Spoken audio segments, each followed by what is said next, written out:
sebenarnya tidak ringan sebenarnya. Tapi kita ini jamaah sekalian, dalam diri kita ini, dalam jiwa kita ini, atau mungkin dalam tubuh kita ini ada orkestrasi yang sangat indah sebenarnya di situ. Yang orkestrasi itu dipimpin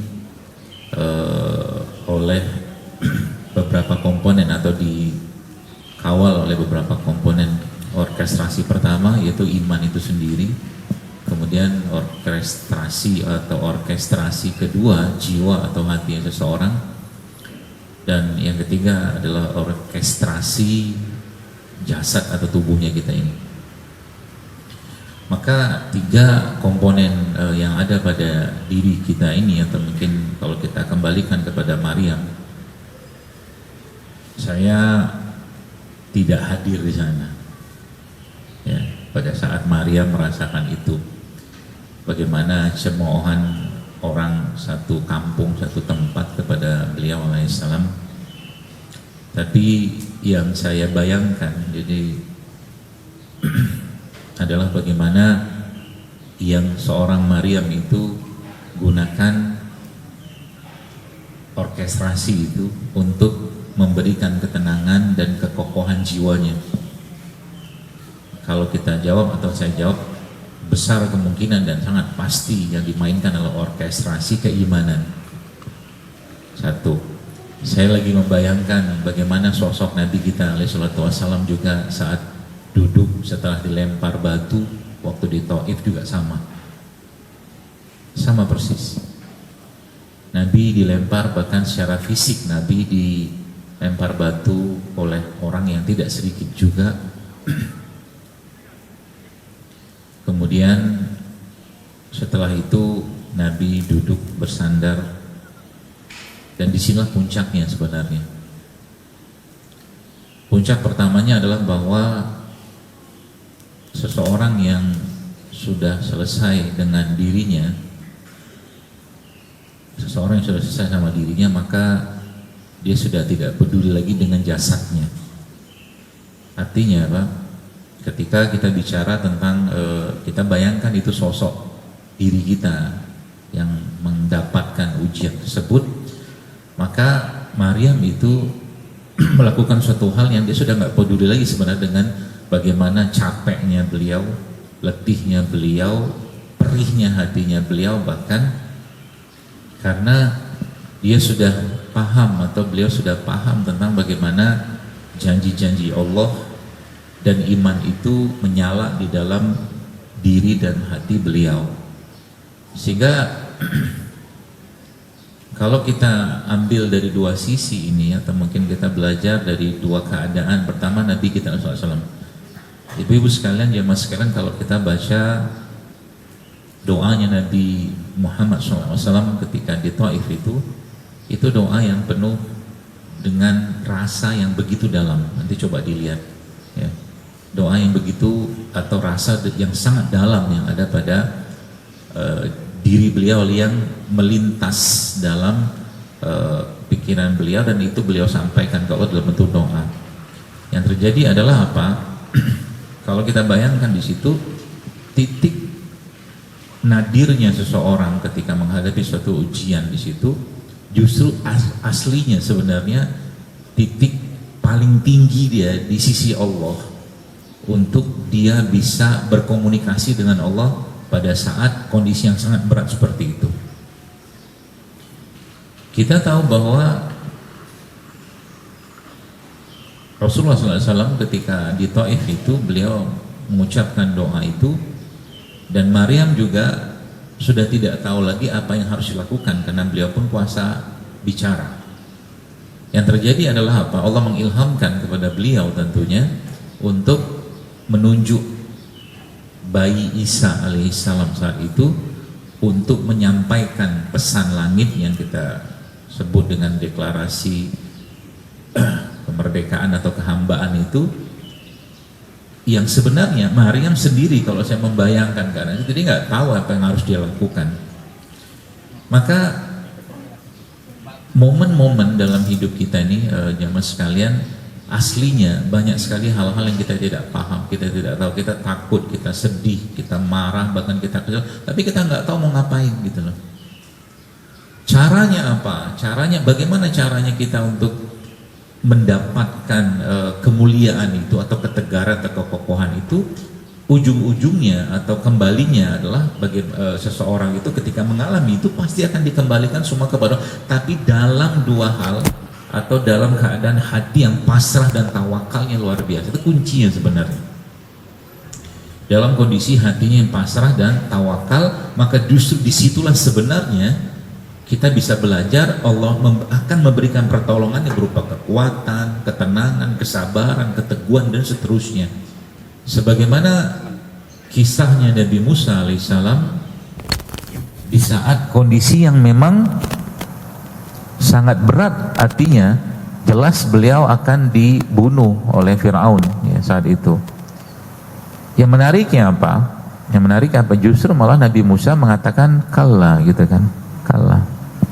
Sekali-sekali tidak, kata Nabi Musa, mereka tidak akan. Jadi saat kita mencapai titik justru malah yang paling rendah dalam keadaan jiwa kita berupa ujian, musibah, segala macam, percayalah saat itulah Allah sedang mengangkat kita untuk pintu-pintu langit itu dibuka oleh Allah, dan Allah memberikan pertolongannya kepada kita berupa apa? Berupa ketenangan, keteguhan, kekokohan, kesabaran, dan lain sebagainya. Tapi mustahil itu semua bisa didapatkan, atau mungkin lintasan pikiran atau petunjuk yang Allah berikan itu mustahil bisa kita dapatkan kalau hati kita tidak berlimpah dengan ketenangan, kesabaran, dan keyakinan pada Allah Subhanahu wa Ta'ala. Maka belajarlah sekarang ya, kalau saya membayangkan kita sekarang ini ya, dengan kondisi yang sangat berat sekalipun di hadapan kita, di depan kita, atau yang sedang kita alami atau sudah kita alami, untuk tersenyum dengan itu.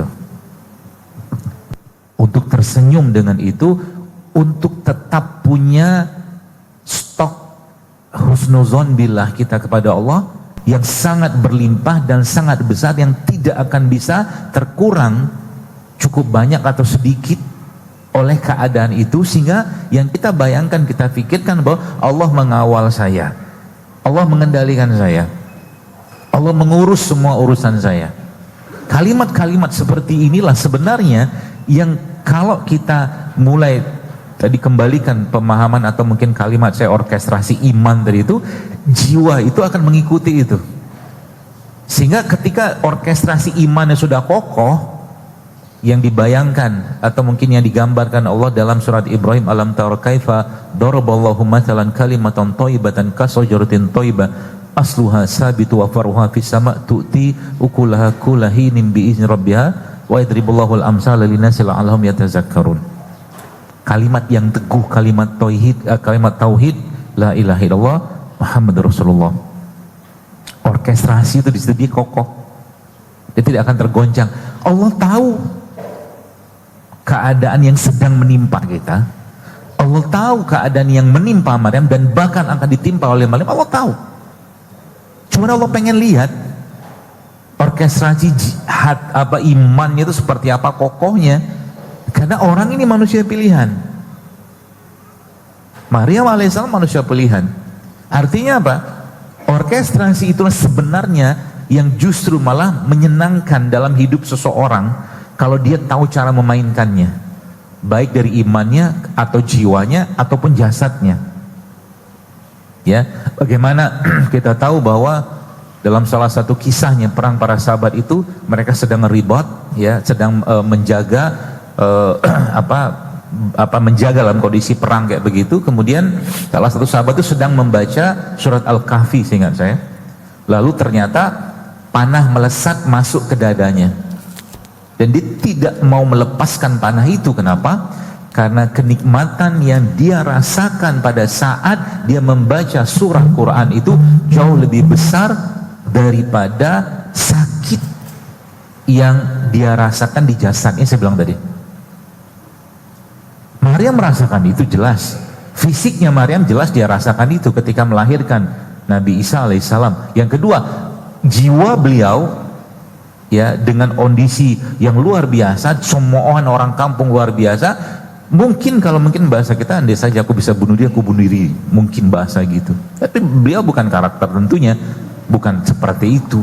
Justru malah di titik itulah justru malah imannya dan orkestrasi iman itu yang membuat dirinya menjadi kokoh dan dimuliakan oleh Allah Subhanahu wa taala. Maryam sendiri termasuk juga anaknya beliau Isa alaihissalam.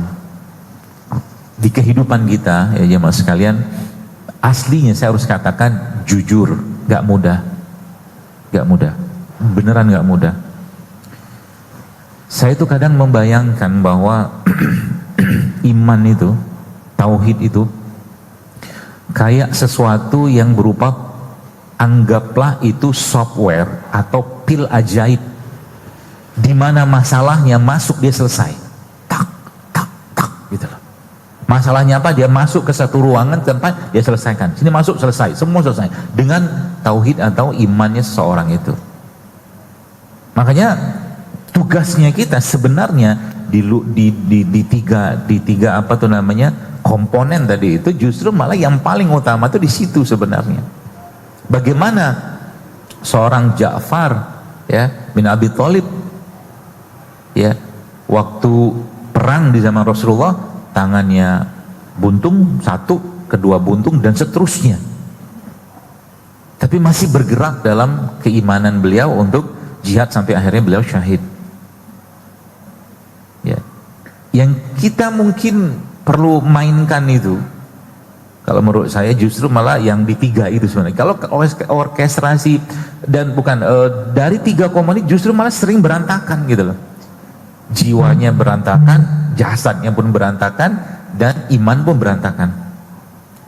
Maryam, ketika saya baca lagi, tadabur lagi, oh ternyata Masya Allah ya, iman tuh kayak apa ya, perisainya kita menghadapi keadaan sesulit apapun ya. Sehingga yang terjadi apa, ketika dia menjadi perisai di depannya kita, mau kita bicara prefrontal cortex, mau bicara kortisol, mau hormon cemas segala macam, itu semua tidak akan melonjak tinggi. Kenapa? Dia dibentengin oleh itu ya. Kalau udah kayak begitu yang terjadi, orang itu kan tenang, pasti kokoh, pasti kuat, pasti itu. Kenapa?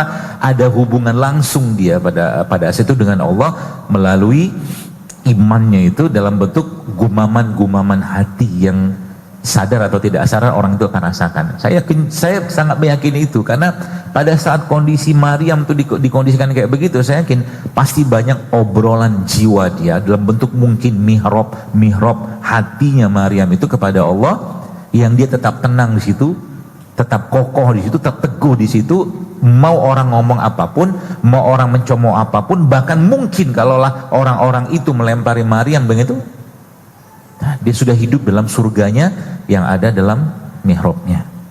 Maka salah satu yang perlu kita mungkin belajar adalah mihrab itu ya bukan sekedar mihrab. Kita semua harus menciptakan surga di situ.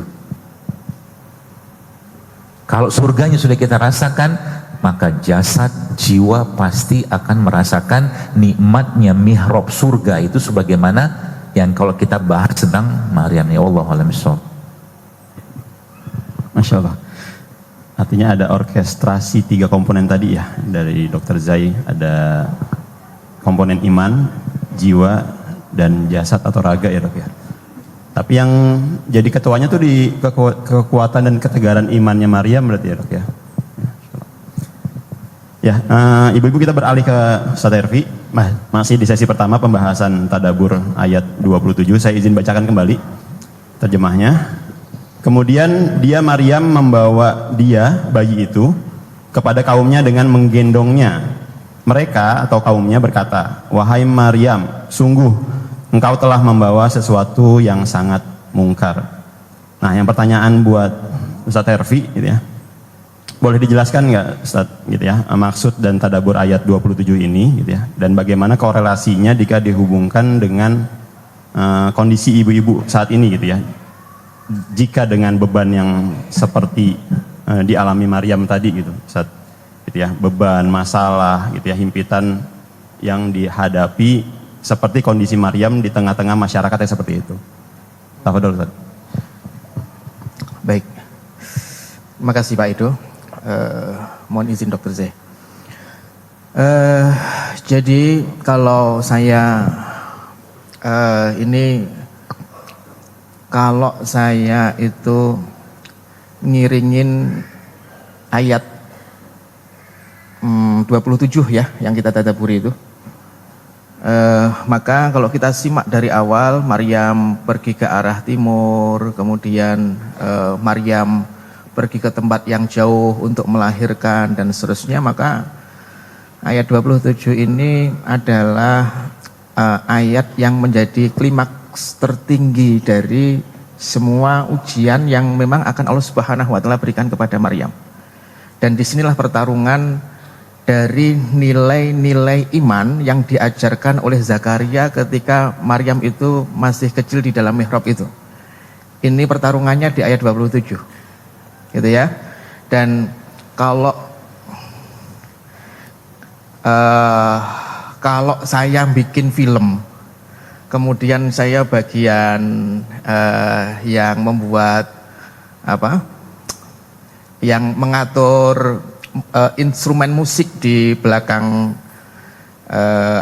di belakang adegan yang sedang ditayangkan itu, maka ayat 27 ini adalah puncak dari genderang musik itu tinggi-tingginya itu. Ya, kenapa? Karena surat Maryam diawali dari Maryam berjalan ke arah timur, menyendiri. Kemudian ada laki-laki yang sangat tampan mengabarkan kalau Maryam punya anak dan seterusnya. Itu sifatnya menyembunyikan sesuatu. Jadi Maryam berjalan ke arah timur, masuk ke dalam tenda, itu sendiri, sembunyi. Kemudian dapat kabar, harapannya itu disembunyikan. Ya, dan disembunyikan dalam kurun waktu yang lama selama wanita itu hamil, sampai akhirnya ngerasa ini waktunya melahirkan, langsung fantabadat. Fantabadat itu kalau bahasa secara bahasa artinya adalah melempar atau terlempar. Jadi Maryam ketika ngerasa ini waktunya melahirkan nih, itu berjalan ke tempat yang jauh dari Masjidil Aqsa. Itu diilustrasikan oleh Quran seperti sesuatu yang terlempar, saking cepatnya, karena nggak ingin diketahui. Jadi itu bicaranya masih keheningan, ya, karena nggak ingin diketahui. Terus nggak ingin diketahui sampai pada akhirnya musik itu kurang lebih naik. Nah, puncak naiknya genderang musik yang riuh itu dari ayat 27 ini nih. Jadi kenapa? Karena saat itu Allah perintahkan Maryam untuk membawa beban. Ya, Allah perintahkan Maryam untuk membawa Nabi Isa yang sebelumnya itu sangat membebani Maryam alaihissalam. Nah itu. Jadi begitu Maryam menghilang selama 40 hari, Bu, ya, selesai masa nifas, sebagaimana kalau kita cek di beberapa kitab tafsir seperti Baghawi, Qurtubi, kemudian Tabari dan juga Ibnu Katsir, itu dari melahirkan sampai punya kesiapan untuk menemui kaumnya itu adalah 40 hari, dan itu setelah selesai masa nifas. Makanya begitu disebut para ulama sejarah menyebut itu tenggang waktunya 40 hari, yang saya bayangkan adalah kemudian kata 40 di dalam hadis Nabi, di mana orang yang minum khamr itu sholatnya tidak diterima oleh Allah sebanyak 40 malam. Kan gitu ya. Nanti para ulama menjelaskan kenapa 40 malam. Nanti dikaji bahwa efek khamr terhadap akal, efek khamr terhadap mental, dan efek khamr terhadap fisik itu baru bersih sebersih-bersihnya kalau sudah lewat 40 hari. Nah, itu ya. Jadi dalam masa 40 hari itulah kemudian Maryam menyiapkan diri. Kenapa? Karena ini akan memasuki puncak dari Allah itu memberikan ujian kepadanya. Karena setelah ini selesai. Ya, kalau ayat 27 ini berhasil dilewati oleh Maryam, oke, maka ya setelah itu omongan-omongan orang tuh hanya seperti angin yang lalu saja. Jadi ini ayat suasananya masih suasana justru puncaknya genderang. Jadi kalau musik itu gitu tuh tinggi lah, nanti masuk ke ayat 29 itu baru kemudian tiba-tiba backing sound itu hilang, lenyap gitu ya. Jadi adegan tanpa musik itu kalau ibu-ibu suka nonton film, kalau nonton film suka memperhatikan gini-giniannya nggak Bu? Ya kan? Atau larut dalam cerita kemudian haru nangis gitu. Kalau saya suka menghubung-hubungkan antara adegan yang sedang dimainkan dengan suara instrumen yang mengiringinya tuh ya, karena disitulah kemudian sebenarnya ya pembuat film sedang membangun emosi lewat suara. Nah jadi ini indahnya kalau kita itu membaca Quran kemudian kita ngerti ini ayat konteksnya sedang apa, kemudian ya emosi kita larut ya. Kalau kita bayangkan, wah ini kalau di film tuh kayak ya lagi di puncak-puncak pertarungan. Oke, jadi ini adalah titik tertinggi dari ujian yang dihadapi oleh Maryam alaihissalam. Nah kalau kalau Ibnu Qayyim al-Jauziyah itu punya gambaran bahwa ya sebab yang menjadi landasan Maryam punya kekuatan untuk menghadapi kaumnya setelah kaumnya ditinggal 40 hari, dan Bani Israel itu pinter-pinter Bu ya, dan punya kecurigaan dan kewaspadaan yang tinggi ya, dan sehingga begitu Maryam menghilang 40 hari itu juga dicari, bukan kok nggak dicari gitu. Kenapa? Karena dia ini satu-satunya abdi yang di luar presiden, di luar standar gitu, sehingga ketika tidak ada dicari, ketika dicari tidak ada, maka mereka pun pada akhirnya apa? Mendesak Zakaria, nuduh Zakaria macam-macam, termasuk Zakaria menyembunyikan kunci karena mihrabnya Maryam itu ya ada 7 lapis pintu. Nah itu sehingga si Zakaria dituduh menyembunyikan kunci dan seterusnya. Nah di tengah-tengah gaduhnya suara di Baitul Maqdis, bayangkan tiba-tiba seorang wanita yang mereka cari-cari datang gendong anak, datang gendong bayi. Oke, maka saat itulah wah suara-suara kalimat-kalimat hujatan dari orang-orang Bani Israel itu udah tajamnya, sakitnya melebihi batu-batu yang dilempar untuk merajam tuh ya. Jadi mereka merajam Maryam dengan menggunakan kata-kata, wah omongin begini, diomongin begitu, laqad ji'ti syai'an fariya, kamu sudah melakukan perbuatan syai'an fariya itu ya mungkin terjemahan bebasnya adalah skandal yang sangat berat. Rumi pernah mengatakan bahwasanya emas murni tidak pernah takut terhadap api ya, mau dibakar dengan suhu setinggi apapun dia malah tetap senang, karena makin tinggi suhunya berarti makin apa? Berarti makin cepat itu bersih kotoran-kotoran yang nempel pada logam mulia emas tersebut. Jadi gitu Pak Ido terkait dengan hubungan antara beban yang dibawa Maryam dengan kondisi kita hari ini yang juga membawa beban. Lalu apa yang membuat Maryam itu kuat membawa beban yang gunung saja tidak kuat untuk membawanya. Nah hari ini apa yang kemudian dilakukan Maryam, kalau kita lakukan maka kita pun juga akan punya kekuatan yang sama. Kalau tadi Dr. Z sudah gambarin sahabat dipanah berkali-kali ketika sholat, dalam kacamata manusia itu sudah merasakan kesakitan yang luar biasa gitu ya. Cuma masalahnya dia sedang dia menghadapi hujaman-hujaman anak panah itu dengan keimanan kepada Allah Subhanahu wa taala, dan itulah yang kemudian nanti akan menenangkan. Wallahu a'lam bishawab. Insyaallah. Jadi baru tahu nih ya, artinya menggendong itu bukan hanya menggendong secara fisik si bayi ya Ustaz ya. Ya. Tapi memang beban yang dihadapi Maryam, menggendong beban hidup, yaitu tadi dari cemoohan gitu kan, Iya. prasangka-prasangka yang muncul dari masyarakat ya Ustaz.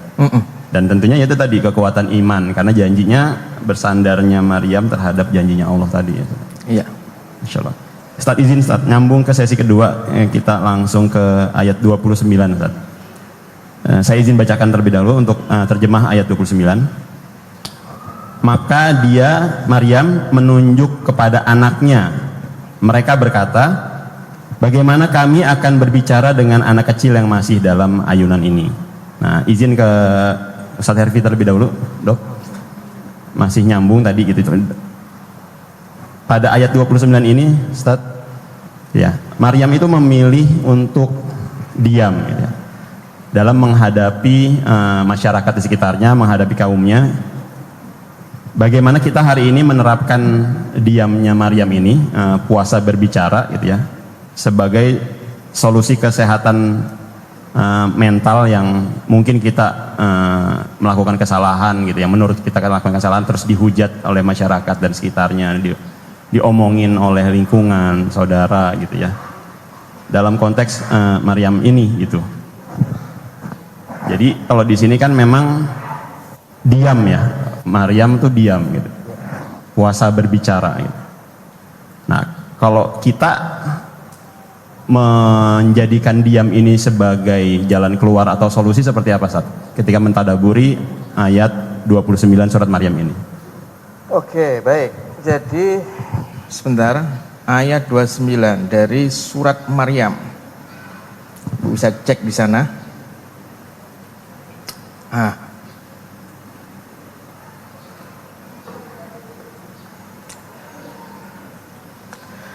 Allah Subhanahu wa taala pada ayat itu kan bercerita, fa asyarat ilaih qalu kaifa nukallimu man kana fil mahdi sabiyya. Fa asyarat ilaih, kemudian Maryam cuma menunjukkan ya, cuma mengarahkan telunjuknya itu kepada bayi yang digendongnya.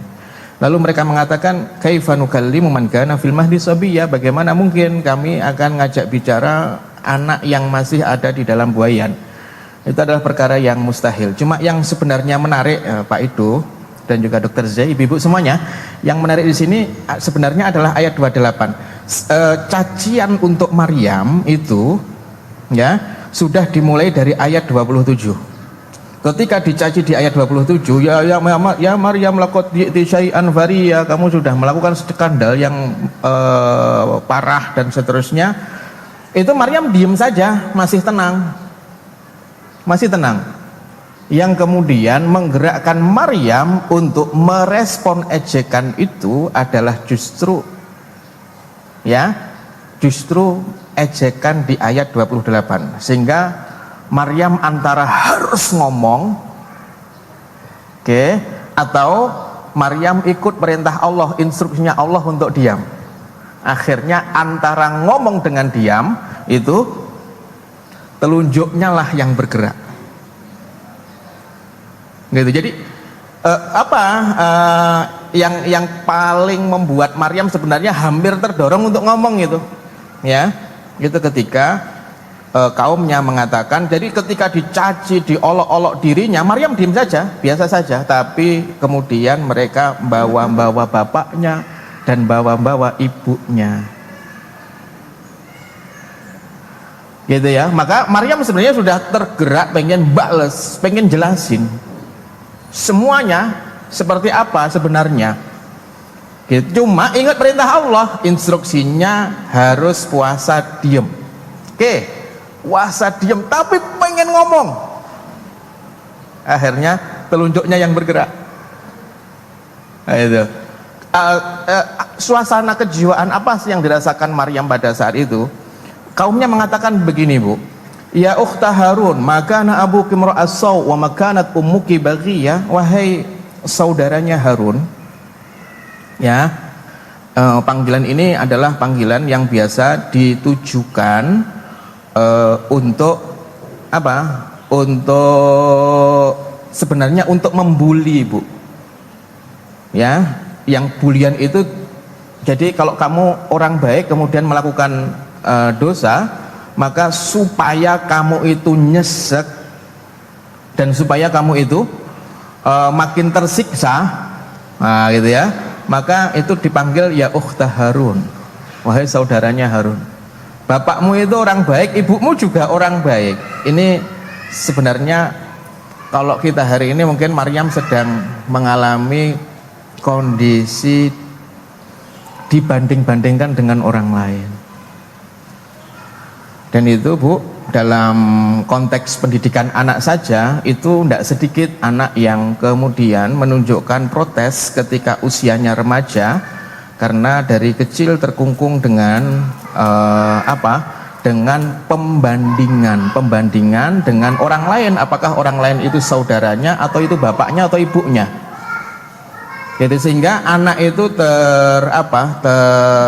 terkungkung gitu, bahwa dia nggak punya standar kebaikan sendiri,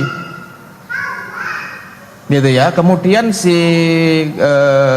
kalau ini konteksnya anak dengan orang tua ya, ketika dibanding-bandingkan maka anak ya akan terkungkung bahwa dia nggak punya standar kebaikan dia sendiri. Padahal baik itu standarnya banyak, tidak hanya satu. Gitu ya. Sehingga begitu orang tuanya begitu dibanding-bandingkan, bapakmu itu loh, nah gitu ya, dan seterusnya, maka ini pembandingan yang justru malah membuat orang itu lalu apa ya bahasanya, merasa standar spiritualnya itu rendah, mungkin begitu enaknya. Dan ini kalau terjadi pada, mohon maaf kalau terjadi pada hubungan suami istri, Bu, mohon maaf. Tadi orang tua sama anak ya, ini kalau suami istri, ibunya sudah rajin ngaji, bapaknya belum.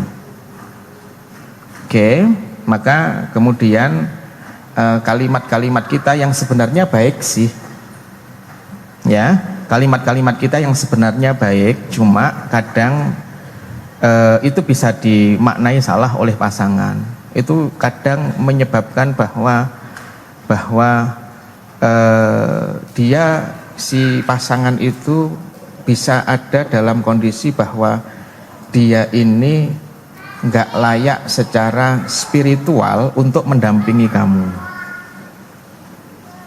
Nah gitu ya.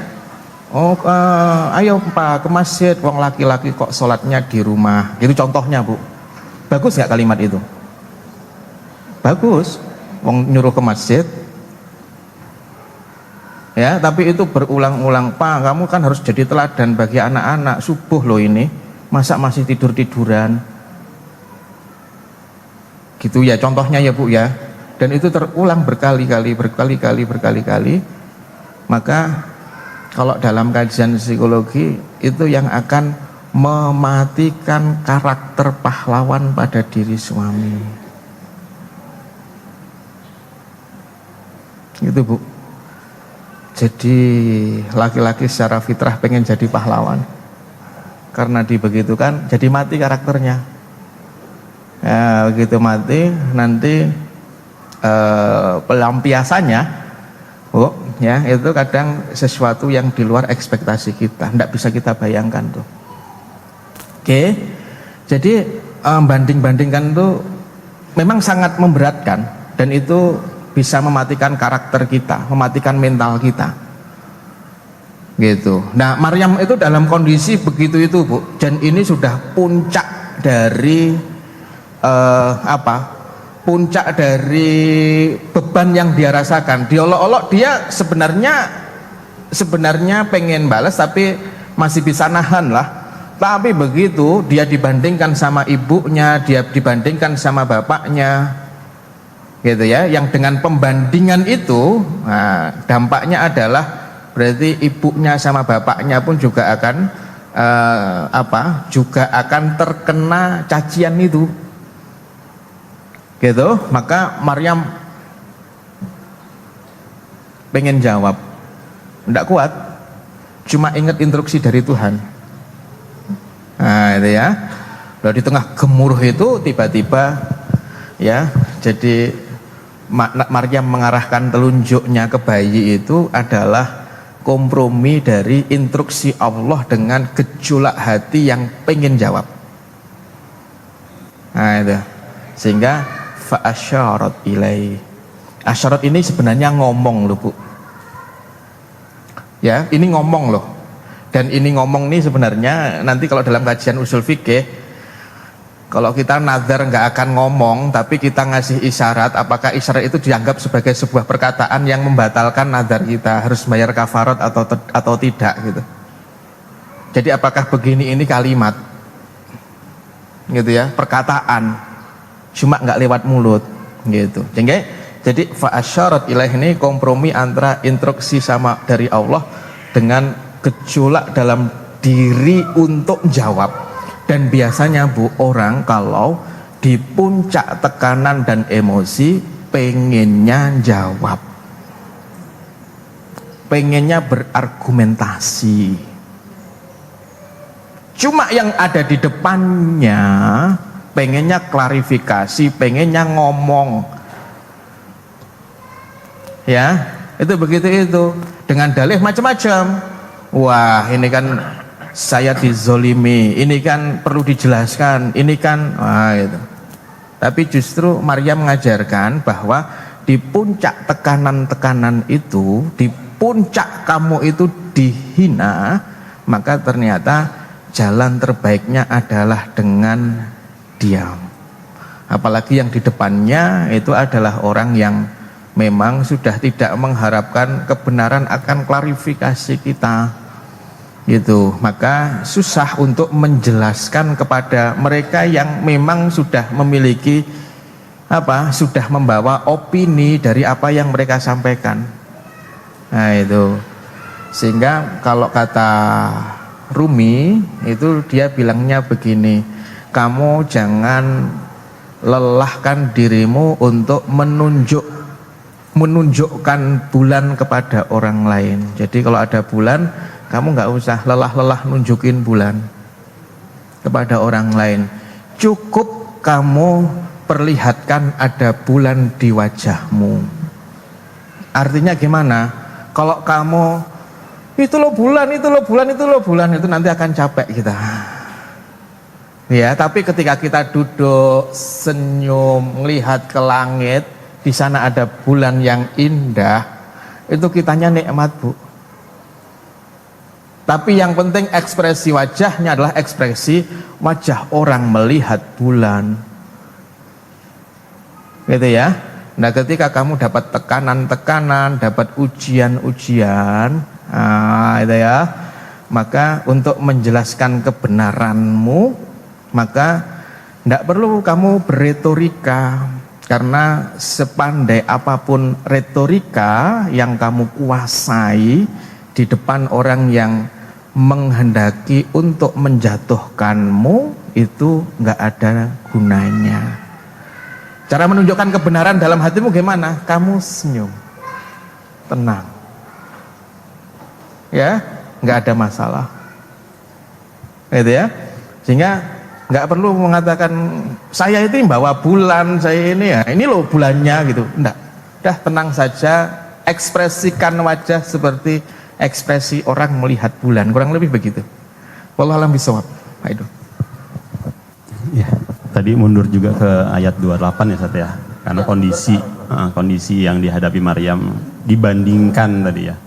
Dibandingkan dengan Harun, dibandingkan dengan orang tuanya ya Ustaz ya. Nah, sekarang ke Dr. Zaidul, Dok. Dari sisi medis gitu ya, ketika tadi kebayang gitu kan sosok Maryam mendapat tuduhan, cemoohan gitu ya. sehingga memilih diam. Tadi kalau Ustadz Herwi cerita tuh udah gemes mau menjawab, dan itu kan memang kita alami ya sehari-hari gitu ya, ketika kita dituduh gitu ya, kita akan merespon dengan menjawab.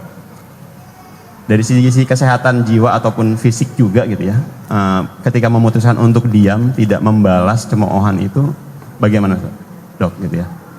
Tapi ada istilah juga gitu ya, jangan dipendem gitu. Nah itu seperti apa akhirnya solusinya gitu ya, ketika dikorelasikan dengan kejadian yang menimpa Maryam ini, dok? Tafadhol, dok.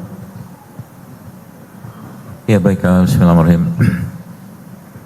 Kaidah paling dasarnya adalah bahwa tidak ada emosi tanpa hormon dan tidak ada hormon tanpa emosi, itu kaidah dasarnya.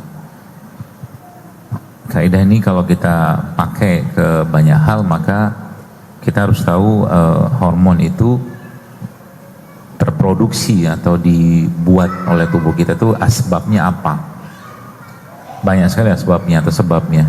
Sebab dari gerakannya kita juga bisa membuat hormon itu terbentuk ya, terproduksi, diproduksi katakanlah kayak begitu.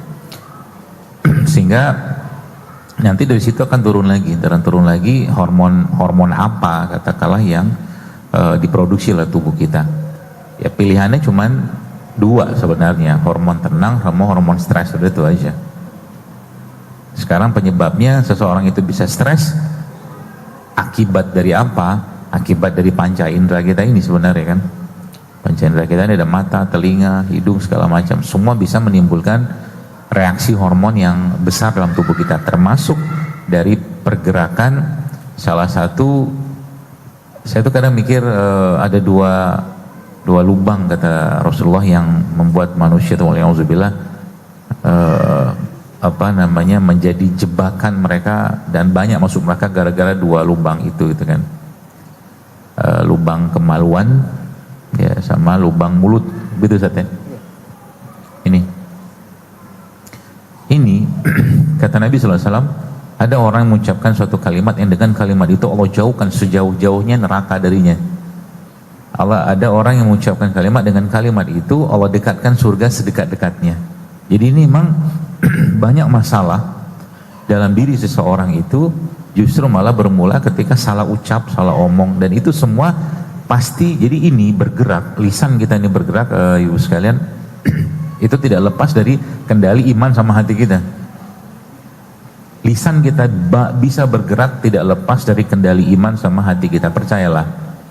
Kalau bahasa orang zaman sekarang, teko itu hanya akan mengeluarkan apa isinya. Ini kalau kita tarik lagi ke belakang lagi, itu banyak sekali pembahasannya. Salah satu contohnya adalah bahwa ketika ada orang, mohon maaf, lisannya lebih banyak mengucapkan kata-kata kasar, jelas ada masalah dalam kolbu atau hati atau imannya bahkan. Nanti dilihat lagi ke belakang, apa penyebab masalah imannya. Bisa jadi hartanya haram, syubhat segala macam. Jadi panjang ceritanya, ini tuh bisa mengeluarkan kata-kata. Ya, untuk tema tentang puasa Ramadan saja atau puasa, kita tahu bahwa puasa itu meninggalkan sesuatu yang halal, dan itu efeknya buat diri kita, jiwa kita, bahkan pada tubuh kita itu kan luar biasa. Efek meninggalkan sesuatu yang halal karena perintah Allah, baik itu sunnah ataupun wajib kayak Ramadan kayak begini. Bayangkan kalau seandainya ini ditekan, ya, saya membayangkan ini ditekan. Ketika seseorang itu dia pengen ngomong tapi dia tahan dulu. Makanya pernah saya sampaikan bahwa marahlah pada saat sedang tidak marah.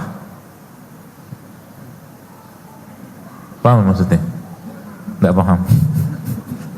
Marahlah pada saat sedang tidak marah. Sebab saat seseorang itu marah, pada saat dia sedang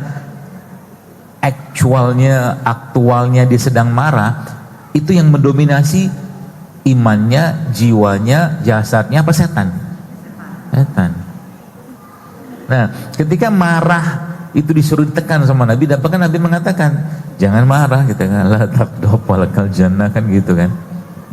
Itu sebenarnya yang terjadi, sebenarnya Nabi sedang mengajarkan kita untuk punya apa ya, semacam apa bahasanya tuh, menata hati lah, menata jiwa kita itu. Sebab apa? Dominasi dari rasa marah itu sendiri adalah Kan Maryam ini aslinya kalau mau marah deh kan. Aku nih nggak buat apa-apa, kenapa kau tuduh aku macam itu? Aslinya kan kayak begitu. Tapi ditahan itu. Boleh nggak Maryam itu membalasnya dengan kalimat-kalimat yang katakanlah membela dirinya? Sangat-sangat boleh. Itu yang saya bilang puasa tadi, paham ya? Dia menahan untuk mengeluarkan sesuatu yang juga bukan buruk untuk beliau alaihissalam ucapkan, tapi menahan itu untuk apa? Untuk mendapatkan kemuliaan atau keberkahan yang jauh lebih besar daripada sekedar mengucapkan atau membalas pernyataan orang itu. Jadi kalau mungkin bahasa Quran tuh mungkin kalau nyambungin faiza khatabahumul jahilun qalu salama. Orang-orang yang nyengitin kita itu, ya salam perdamaian buat Anda. Saya sudah damai dalam hati saya gitu kan. Saya sudah punya surga dalam hati saya. Dia, antum mau ngomong apa, Anda mau ngomong apa, terserah gitu kan. Karena apa? Pernah saya sampaikan juga, 2 menit saja seseorang itu marah, dia punya sistem imunitas bisa turun sampai 5 jam ke depan. Hanya 2 menit. Sedih sama nggak? Sama. Merasa tidak dihargai sama nggak? Sama. Percayalah, semua emosi yang kita rasakan itu kalau dia terus menerus dirasakan dan nggak dikelola dan dia terus menjadi beban buat jiwa kita, itu akan bermanifestasi menjadi satu penyakit fisik. Kita semua di sini yakinlah bahwa kita itu mulia. Kata siapa? Kata Allah. Mau dari keluarga apa, nasab apa, ini apa, nggak ada urusan. Allah sudah mengatakan walaqad karramna bani Adam. Allah menghargai kita, memuliakan kita sebagai anak keturunannya Nabi Adam.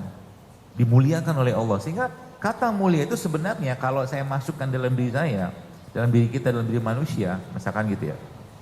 Maka seseorang itu pasti akan punya kepercayaan diri, kepedean gitu kan. Bahwa saya mulia kok. Mau kata saya nggak punya apa-apa, mau ini enggak ada urusan dengan itu semua. Sehingga lisan ini ketika ditahan seperti orang puasa kayak kita sekarang ini, puasa Ramadan kayak begini zaman sekarang, atau puasa secara umum, itu kan pahalanya sampai nggak terbatas. Saya membayangkan sama juga dengan puasa di sana. Jadi kita bahkan seseorang itu diberkahi dan diberikan reward yang luar biasa, pahala oleh Allah luar biasa saat dia bisa menahan marahnya, bahkan bisa membalas seseorang pada saat dia bisa membalas. Itu pahalanya Allah Akbar suatu kali. Ya termasuk ini yang sebenarnya bisa. Makanya yang terjadi apa? Ya kalamannya dalam itu tidak bergejolak. Saya membayangkan jiwa itu nggak bergejolak. Kalaupun bergejolak maka iman menekan itu. Kalaupun bergejolak maka iman akan menginstrumentasi dan mengorkestrasi itu kembali supaya tenang. Sehingga apa? Cirinya bahwa emosi itu sudah bermasalah, ya, atau emosi itu sudah berlebihan dan cukup mengganggu Anda atau kita akan merasakan masalah di fisiknya kita. Contoh ya, dalam salah satu yang saya dapatkan pelajarannya, ketika ada seorang dengkulnya sakit terus, diperiksa, tidak ada sakit apa-apa, tidak ada masalah ini segala macam, pun juga bukan osteoporosis, bukan apa. Percayalah orang kayak begitu, dia seperti sedang naruh karung sampah di bahunya ini. Terlalu banyak karung sampah. Sampah apa? Bukan sampah makanan, sampah jiwanya dia yang dipendam terus. Ya, makanya kita semua butuh rilis, kita butuh dibuang. Ya, dibuangnya dengan cara apa? Salah satunya kalau hubungan kita baik sama Allah, dia ngobrol sama Allah dan betul doa-doa satu, atau dalam bentuk manusiawinya kita. Ya pernah saya jelaskan, carilah teman yang kerjaannya itu subhanallah, astagfirullah, masya Allah. Kalau kita ngobrol cerita sama dia zikir aja. Paham ya? Cari teman kayak begitu. Masya Allah, masya Allah, masya Allah. Gitu aja zikir gitu. Itu ngerilis, percayalah. Apakah dia bisa memberikan solusi buat kita? Percayalah tidak. Dia pun bermasalah kayak kita. Iya. You dan I sama. Kan gitu. Sama masalahnya. Sama-sama bermasalah. Cuman kita cuma butuh didengerin aja. Dalam konteks apapun gitu kan, kadang-kadang di suami, istri, anak, mereka itu cuma butuh didengerin aja. Anda datang ke dokter, yang dokternya itu kayak kemarin kan ibu cerita panjang lebar kan pertanyaannya, saya bilang tuh ini saya mau potong, inti pertanyaan apa ya bu, saya nanti dibilang nggak sabar itu kan kemarin kan sama gitu tuh, kadang-kadang perlu tenang gitu kan, duduk gitu kan, dan gak usah ngomong, diam aja. Dan itu percayalah, semua sistem kita tuh akan kayak di reset segala macam, meskipun kita bisa membalas dan merespon itu. Ya, saya membayangkan memang Maryam ini ya, masya Allah ya, sosok yang kokoh banget secara jiwa, secara iman udah pastilah. Yang pertama secara fisik juga sama. Ya, secara fisik pasti juga kokoh. Jadi orang yang secara imannya, jiwanya tuh tenang, bagus, itu kokoh itu, pasti jasad akan ngikut, percayalah. Tubuh kita ini di set up sama Allah bisa dipakai sampai 60 sampai 70 tahun kata Nabi SAW. Kan gitu kan, umur umatku antara 60 sampai 70 tahun kata Nabi gitu kan. Artinya apa? Masalah kita itu sebenarnya bukan masalah makan nggak sehat apa enggak, masalah di dua nih. Di atas ini. Masalah di imannya sama di jiwanya sebenarnya. Karena itu kontrol utama itu di situ. Ini kan cuma ngikut doang. Gitu loh. Anda bayangkan kalau seandainya kayak begitu gitu kan, lagi baru lahiran, Maryam akhirnya kan nggak mungkin juga cerita yang nggak seru gitu kan ceritanya cerita yang pasti sangat seru, cerita Quran itu kan.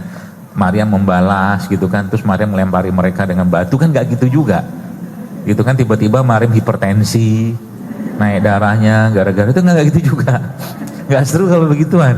Ini tuh yang haru biru seru, dan kita tuh iya ya gitu jadinya ya gitu kan. Karena kita senyum sendiri, oh iya ternyata cuman bahasanya itu cuman sekedar puasa untuk tidak ngomong, efeknya ke badan tuh dahsyatnya luar biasa. Sistem kita tuh tenang semua, nggak usah ngomong, diem aja. Saya pernah digituin, sering. Sering. Saya ngomong gini nih karena bisa ngomong, karena saya juga pernah digituin. Digituin juga. Sampai akhirnya apa? Ustaz, adalah yang ngomongin saya gini gitu, oke lah gitu kan, dalam hati saya, nanti saya minta pahala haji dia, kan gibahin orang kan, bikin bangkrut kan, nanti lama itu kan. Saya ngomong gini, kira-kira rasa yang ada dalam hati saya tenang atau kesel? Kesel lah. Hajimu nanti aku minta sama Allah pahala, ngomongin aku tak omong-omong kau, gitu kan. Tapi itu alhamdulillah naik kematangan jiwanya itu, udah dimatengin gitu kan. Kalau agak mungkin kalau stick tuh well done gitu loh. Well done, jiwa tuh naik. Akhirnya ngapain juga saya begituan, pasti ada. Kalau pendam rasa itu dalam diri saya secara kesel gitu ya, pasti akan ada yang bereaksi di sini gitu kan. Satu, yang kedua apa?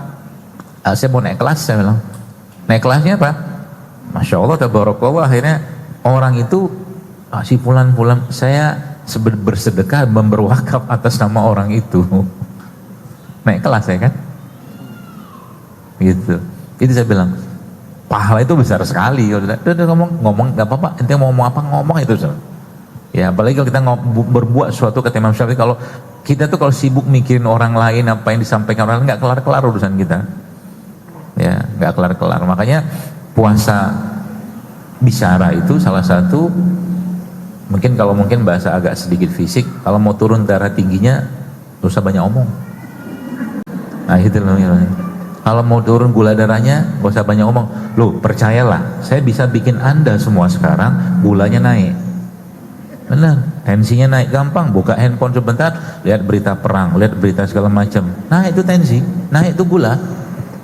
Terus buat apa? Gak bisa ngapa-ngapain juga. Kan gitu kan? Daripada pasrahnya kita karena terpaksa, mendingan karena pasrah karena tenang. Kalau wayanya mati aja ya Allah. Kan gitu kan? Tenang gitu kan? Kalau waktunya udah mati, ya Allah nanti kalau mati lagi perang, misalkan perang, nauzubillah min zalik ya. Baca Quran kek, ya lagi tilawah kek, atau lagi zikir kek, lagi sholat kek, lagi sedekah kek, kan gitu, asik matinya.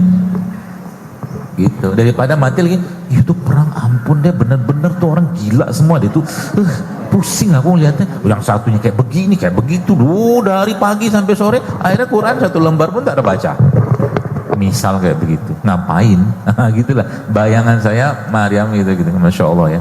Sehingga Itu obat yang paling mujarab dan bahkan apa ya, nggak pakai bayar. Puasa, bicara, diam aja nanti. Dan termasuk kami ini dengan para perempuan, kan ada sukanya ngomong kan. Jadi kadang-kadang tugas laki-laki itu dengerin aja, meskipun disampaikan berkali-kali. Jadi itulah makanya laki-laki itu bahunya lebar-lebar, ya, karena menghadapi belajar sabar dari ibu-ibu belajar sabar dari mana? Dari anak-anak Anda. Kapan belajar sabarnya? Waktu zaman dulu ibu-ibu ngasih makan anak. Ingat kan dulu kan? Harusnya cuma 1 menit kurang makan tuh dikunyah, masuklah ke dalam perut. Kunyah dikulum sama dia. Cepat lah kau tuh habisin makanan tuh, kan gitu kan. Di situ nanti berkurang sabar sedikit, apalagi misalkan dalam urusan toilet misalkan. Terus cepat sana, pipisnya, selesai cepat. Harusnya, jadi sebenarnya kalau mau belajar sabar, nah kalau mau punya makanan agak lama ya, gitu. Biar Umi belajar sabar lebih lama dari kamu. Nanti kalau pipis segala macam nggak apa-apa, lama-lama aja, Umi tungguin beneran, gitu. Itu efeknya tahu nggak apa? Nggak sabaran itu, ini sedikit ilmu ya, agak melenceng sedikit. Gak sabarannya kita waktu ngurusin itu akan dalam tanda kutip akan dibalas mereka ketika mereka sudah dewasa. Kalau mereka tidak ada pemahaman tentang bakti pada orang tua, nggak mau dia ngurusin orang tuanya kalau pipis, kalau udah tua, nggak mau. Jadi anak itu pelajaran sabar buat. Jadi hidup kita ini sebenarnya kalau mungkin bahasanya di Madrajus Salikin itu stasiun-stasiun aja. Ada stasiun sabar, ada stasiun syukur, ada stasiun tawadu, ada stasiun ikhlas. Berhenti kita di situ tiap stasiun itu. Semua mengajarkan itu tentang itu. Suami kita sekarang, suami Anda sekarang, istri yang bapak-bapak sekarang bisa jadi pilihannya kan cuma 2. Istrinya itu menjadi tempat dia belajar sabar, atau istri menjadi tempat dia belajar syukur. Kan gitu aja kan? Sama juga dengan suami kayak begitu. Jadi ngadepin sesuatu itu cuman, kalau bilang kunci itu cuma 2 ya. Kalau nggak tenang ya gelisah, kalau nggak sabar ya syukur, itu aja.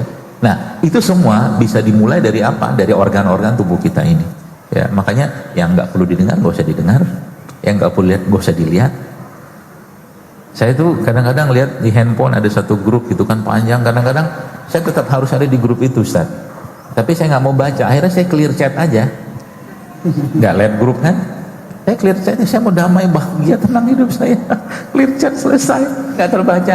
Toh juga tidak akan menyebabkan apapun pada saya. Kalau butuh tinggal ngomong, kalau mau ngomong ayo ketemu, selesai. Hidup kita tuh dibikin gampang, aslinya kayak begitu aja. Jadi pelajaran-pelajaran kebumian buat kita tuh dari kemarin, masya Allah banyak banget. Kalau saya lihat gitu ya, masya Allah. Dan kalau itu kita mulai satu aplikasikan gitu kan, ya masya Allah indah banget hidup kita. Wallahualam bishawab. Insya Allah, Ustaz. Dok, jadi gitu ya Bu ya, Ibu kalau marah jangan pada saat marah ya. Jadi jangan pada saat emosi. Iya, tadi lupa saya ada satu ilustrasi, misalkan gini. Ini ngelatih ya, kalau saya ngelatihnya begini. Tadi tuh saya dari kemarin beberapa hari yang lalu tuh pengen banget makan ubi selembu. Gak ketemu. Cari sana sini gak ketemu. Oke, alhamdulillah dalam hati saya gitu kan. Tapi sebenarnya pelajaran pentingnya apa? Saat Anda menginginkan sesuatu, kayak ini lihat. Saat Anda menginginkan sesuatu, terus Anda dapatkan itu, anggaplah skala bahagianya itu 1 sampai 5 itu puncak, anggaplah begitu. Waktu dapat itu 5. Oke. Pertanyaan saya sekarang, kalau kita mau jujur jawab, kalau nggak dapat kira-kira berapa skala bahagianya? Ya kadang-kadang nggak bahagia malah sedih kan, kesel apa segala macam. Nggak boleh. Jiwa itu kalau mau dilatih, bahagianya sama pada saat mendapat dan bahagianya sama ketika tidak dapat. Itu keren, serius keren. Ya, kalau bisa dilatih kayak begitu, sama juga begini, latihannya begini caranya. Sekarang saya tanya, apakah Anda mendapatkan yang kita inginkan tadi itu kebaikan yang sudah Allah siapkan? Jawabannya iya. ya kan? Anggaplah iya. Pertanyaan saya sekarang, kalau nggak dapat, apakah itu juga kebaikan? Terus kenapa bahagianya beda? Itu maksudnya. Karena kita selalu menginginkan, jadi kalau tema tentang jiwa nafsu itu, pokoknya kalau dia sudah nggak dicukupin, dia menjadi controller kita untuk merasakan sesuatu. Latihannya gimana? Nah misal nih, Anda lagi pengen ubi celembu, misalkan, atau rujak lah paling gampang.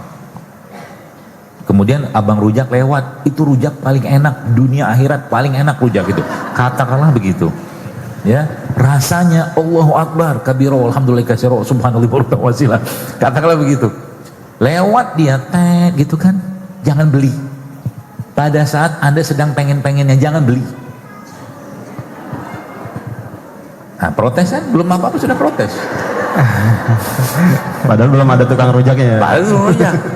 Jangan beli. Kapan Anda belinya? Anggaplah skala ingin Anda itu 1 sampai 10. Waktu lagi pengen-pengen itu abang lewat, katakanlah 9,9. Pengen itu. Ya, belinya kapan? Waktu skalanya sudah turun jadi 1, biasa aja. Waktu lagi biasa aja, belilah itu rujak. Tidak apa-apa.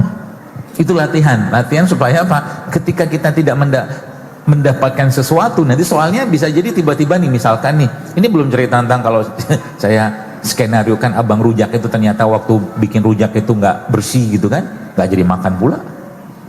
Misalkan kayak begitu. Latihannya kayak begitu. Saya sering kayak begitu latihannya. Hingga nggak dapat, ya kalau bahasa saya itu ya nggak apa-apa, dapat ya apa-apa, ada apa-apa.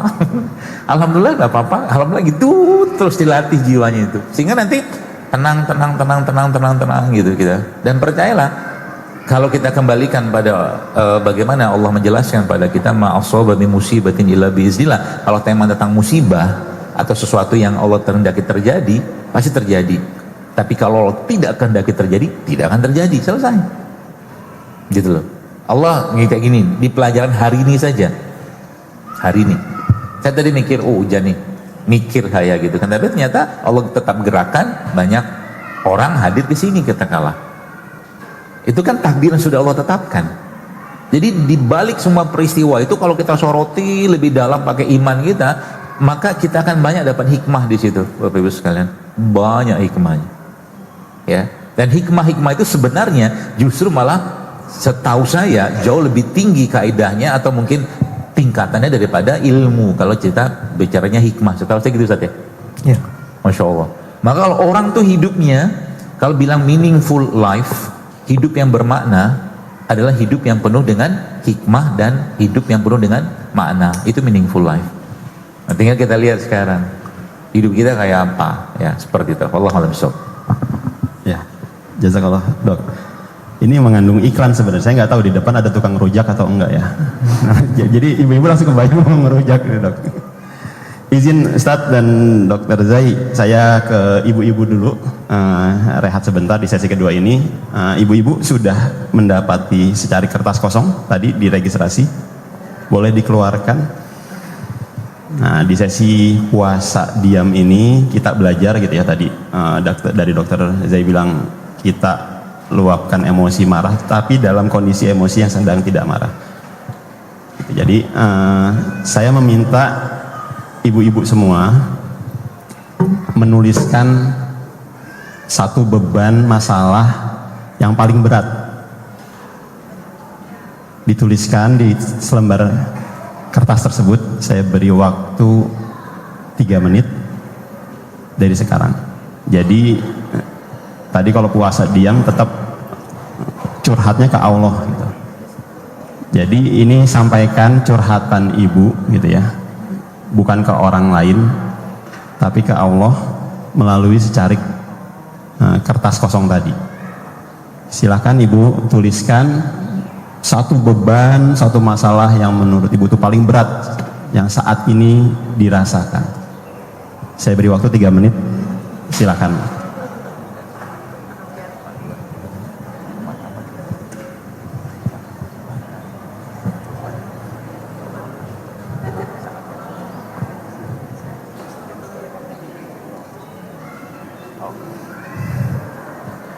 Masukkan. Masuk. sambil ibu-ibu menulis, izin untuk ibu-ibu panitia bersiap mengumpulkan beban-beban hidup ummahat yang ada di sini. Nggak usah nulisin nama ya Bu, nggak apa-apa. Nggak usah nulisin nama. Allah tahu siapa yang menuliskan, siapa yang menyampaikan curahan bebannya. Tapi silahkan, ini salah satu bentuk berlatih untuk belajar puasa diam tadi, ya. Puasa bicara.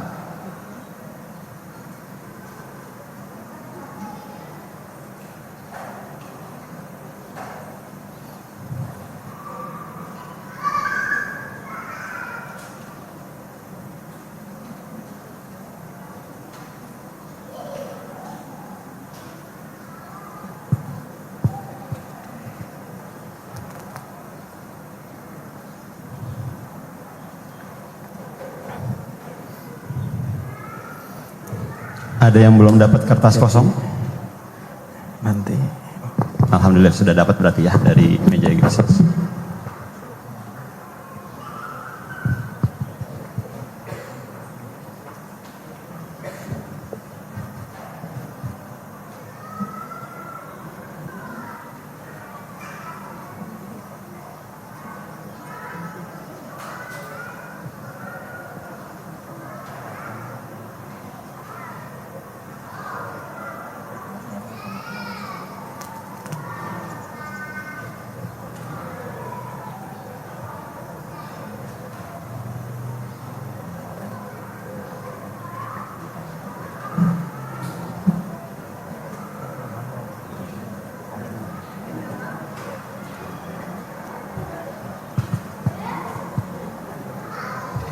Siapa yang sudah selesai menulisnya? Oh, sebagian besar masih menulis ya. Minta tolong ibu-ibu panitia untuk bersiap mengumpulkan beban hidup ibu-ibu semua.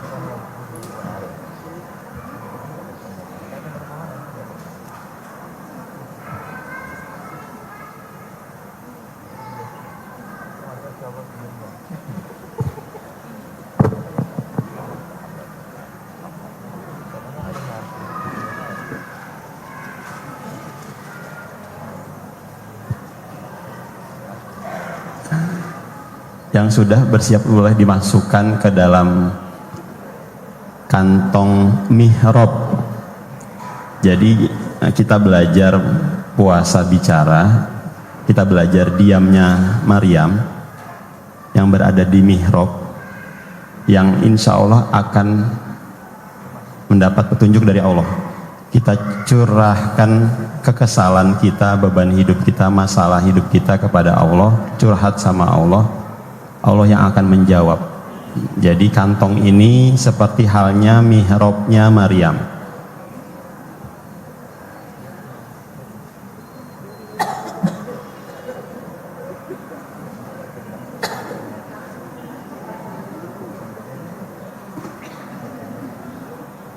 Yang di belakang ada yang bisa bantu?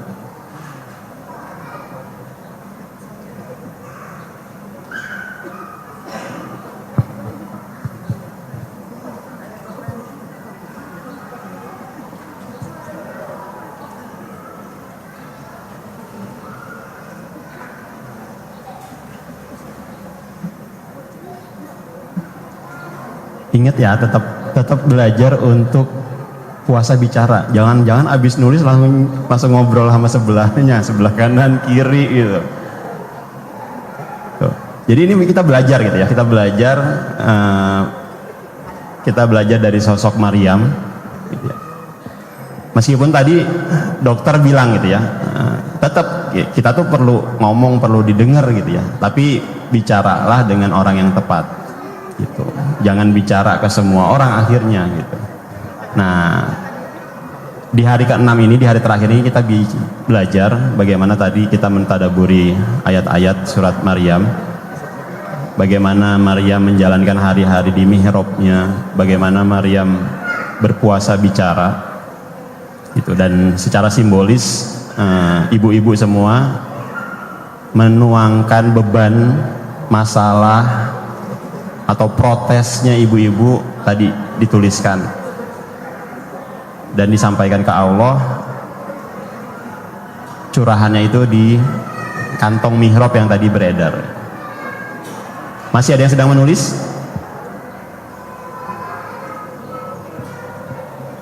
Atau butuh kertas lagi? Butuh berapa halaman, Bu? Satu aja, Bu. Satu yang paling berat masalahnya, bebannya.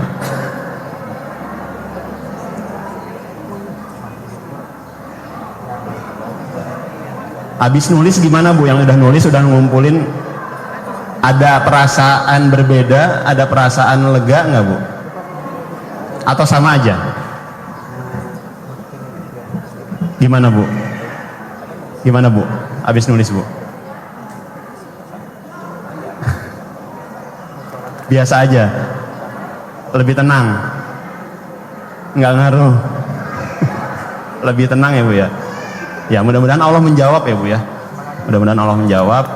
Sampaikan di simulasikan mihrabnya Maryam.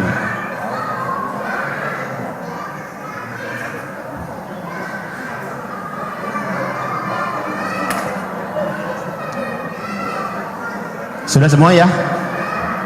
Oke, alhamdulillah. Ya, kita belajar ya, ibu-ibu, kita belajar. Tadi yang disampaikan Ustadz Herfi, sampaikan Dr. Zai gitu ya. Dan secara karena kalau belajar tuh kadang mesti bergerak gitu ya. Menulis itu kan bagian dari bergerak, dan itu lebih mudah tertanam di diri kita untuk bisa mengaplikasikan ilmu yang kita pelajari. Oke, kita lanjut ke sesi terakhir, sesi ketiga, ngobrol kita bareng Ustadz Herfi dan Dr. Zaidul gitu ya. Izin lanjut ya, Ustadz, Dok. Lanjut di ayat Quran surat Maryam di ayat 30 sampai dengan 33. Saya izin bacakan terlebih dahulu terjemahnya. Dia Isa berkata, sesungguhnya aku hamba Allah. Dia memberiku kitab Injil dan dia menjadikan aku seorang nabi. Dan dia menjadikanku seorang yang diberkahi di mana saja aku berada. Dan dia memerintahkan kepadaku melaksanakan sholat, menunaikan zakat selama aku hidup, dan berbakti kepada ibuku. Dan dia tidak menjadikan aku seorang yang sombong lagi celaka. Dan kesejahteraan semoga dilimpahkan kepadaku pada hari kelahiranku, pada hari wafatku, dan pada hari aku dibangkitkan hidup kembali. Nah, di ayat ini 30 sampai dengan 33 Ustaz, muncul Isa gitu ya. Muncul Isa yang tadi menjadi bagian dari jawaban terhadap diamnya ibunya gitu ya, Bunda Maryam gitu ya. Saya izin bertanya kepada Ustaz Herfi gitu ya. Saya tuh nggak kebayang Ustaz, suasana atau momen pada saat ini kan salah satu keajaiban mukjizat juga gitu ya, seorang bayi yang berbicara gitu ya. Boleh nggak disampaikan gambarannya Ustaz gitu ya, suasana atau momen dari ayat ini gitu ya, bagaimana seorang bayi bisa berbicara, dan tentunya tentang isi dari ayat ini mengenai klarifikasi bayi Isa ini terhadap cemoohan, kegaduhan yang terjadi di masyarakat tersebut terhadap ibunya Maryam ini. Apa Ustaz? Baik, terima kasih Pak Ido. Ibu-ibu yang dimuliakan Allah Subhanahu wa taala, ini jawaban dari semua permasalahan yang dihadapi oleh Maryam. Allah Subhanahu wa taala jadikan Isa alaihissalam itu untuk menjawab tuduhan-tuduhan orang-orang Bani Israel yang mencaci maki ibunya, yaitu Maryam alaihissalam. Cuma yang menarik ini sudah pernah saya spill di pertemuan sebelumnya, bahwa di dalam kondisi seperti itu kan sebenarnya Maryam juga nggak pernah tahu ini nanti anaknya mau ngomong apa, apalagi anak seusia segitu. Di briefing juga nggak bisa. Nanti kamu ngomong gini, kamu ngomong gitu, nah, gitu ya. Bilang nggak bisa, dan nggak ngerti kalau ternyata jalan keluar pembelaan Allah untuk Maryam itu justru datang dari beban yang sebelumnya dia gendong. Jadi kadang dalam hidup ini justru pencerahan Allah Subhanahu wa taala berikan kepada kita itu ketika kita ridho untuk menggendong beban takdir yang Allah berikan kepada kita. Kalau orang mungkin karena ini adalah beban akan dia tinggal tuh, ya, datang menemui kaumnya dalam keadaan seger, enak, bebannya ditinggal, disembunyikan, gitu ya, sehingga dia akan menjawab selama 40 hari aku begini, aku begitu dan seterusnya dengan menyembunyikan bebannya itu. Tapi Maryam bawa beban itu dan ternyata beban yang dia bawa itu adalah ya pencerahan dan kekuatan yang nanti akan memberikan pembelaan kepadanya. Nah, itu ya. Jadi ini adalah salah satu sunatullah. Ini adalah salah satu pola. Dan pola-pola seperti ini itu ya biasanya akan terus berulang. Gitu ya. Ketika kita punya permasalahan apa dalam hidup ini, apakah permasalahan tentang finansial atau permasalahan tentang anak atau permasalahan tentang keluarga atau permasalahan tentang hubungan sosial atau permasalahan tentang apapun, udah terima saja itu dari Allah. Nah itu ya, karena terkadang nanti keindahan dan kemewahan itu akan Allah Subhanahu wa taala justru hadirkan lewat beban yang kita ridhoi itu. Nah itu yang pertama. Yang kedua, ini juga menarik sekali. Ketika Maryam nggak pernah membriefing Isa, karena juga nggak tahu bagaimana cara membriefingnya, itu anak masih usia 40 hari. Oke, kemudian Nabi Isa alaihissalam ketika semua menghujat ibunya, dan waktu itu ya posisinya sedang digendong. Dan pada akhirnya emosi ibunya sampai pada puncaknya antara pengen ngomong sama instruksi Allah Subhanahu wa taala. Kemudian dia ngasih tunjuk tuh kepada anaknya. Saat itu anaknya merasakan getaran itu, getaran emosi orang tuanya. Ya. Kemudian Nabi Isa alaihissalam di tengah-tengah kegaduhan itu kemudian mengheningkan suasana. Saya membayangkan bahwa itu cerita Maryam datang tuh pagi hari, Bu, menemui kaumnya itu pagi hari.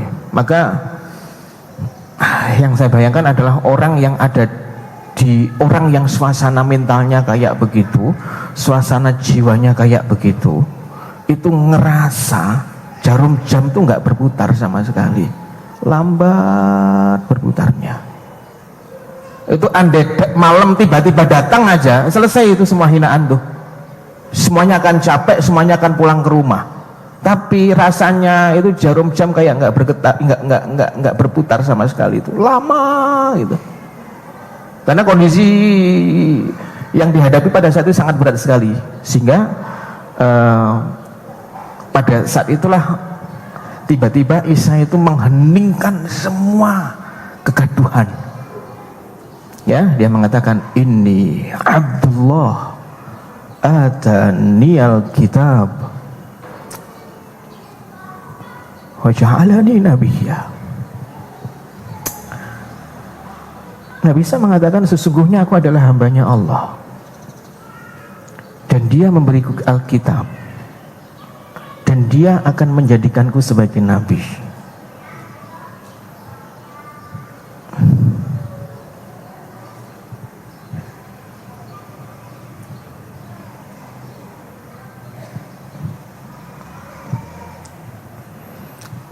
Saya merasakan getaran emosi yang sangat luar biasa pada Maryam ketika mendengar anaknya menyampaikan sesuatu yang barangkali saking bisingnya suara-suara gaduh orang-orang di sekitar kita, itu kita melupakannya. Sebuah gelar, sebuah dedikasi bahwa kita itu adalah hambanya Allah.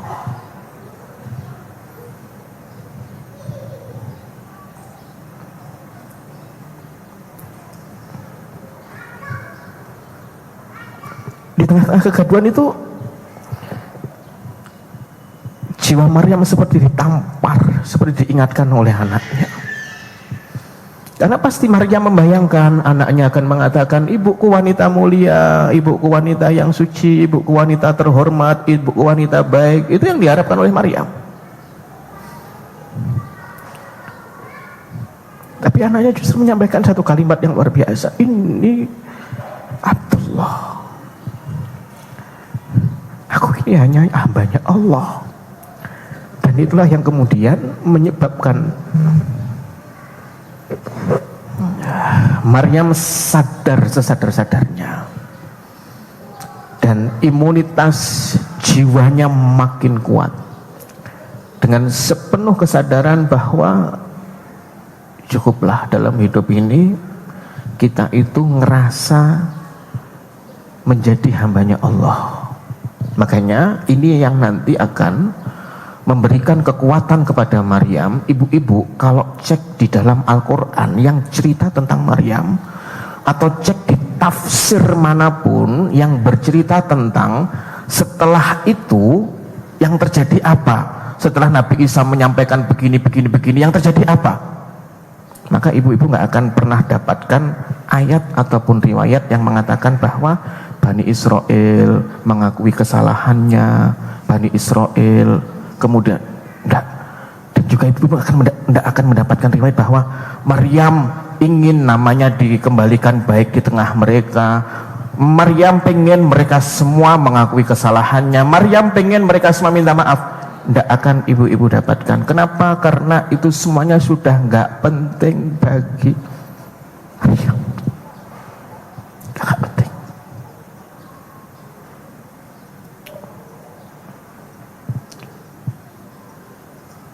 Maka saya kemudian mendapati bahwa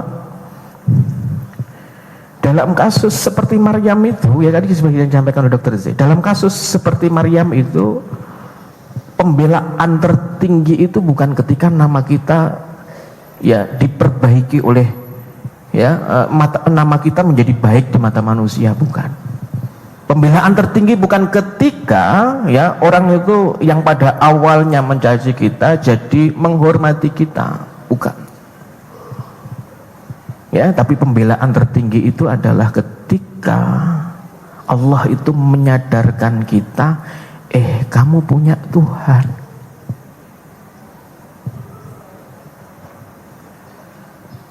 Makanya ini yang kemudian dari sekian banyak episode Maryam belajar di mihrab, Maryam itu adalah jawaban dari ekspektasi ibunya. Maryam itu kemudian menjaga kesucian dirinya. Maryam mendapatkan ujian hamil tanpa suami. Maryam kemudian mengasingkan diri karena merasakan beban fisik dan beban jiwa saat mau melahirkan Nabi Isa. Maryam ketika harus tegar ketika menghadapi kaumnya, itu semuanya hanyalah tangga-tangga menuju magnificent-nya Maryam. Tapi magnificent Maryam yang hakiki, kemewahan Maryam yang sesungguhnya adalah ketika Maryam disadarkan oleh anaknya bahwa ibu, kita hanya hambanya Allah.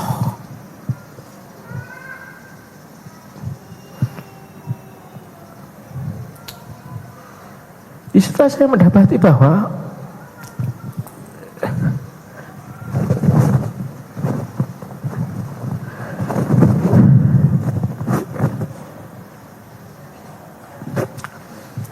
ini adalah kemerdekaan eksistensial.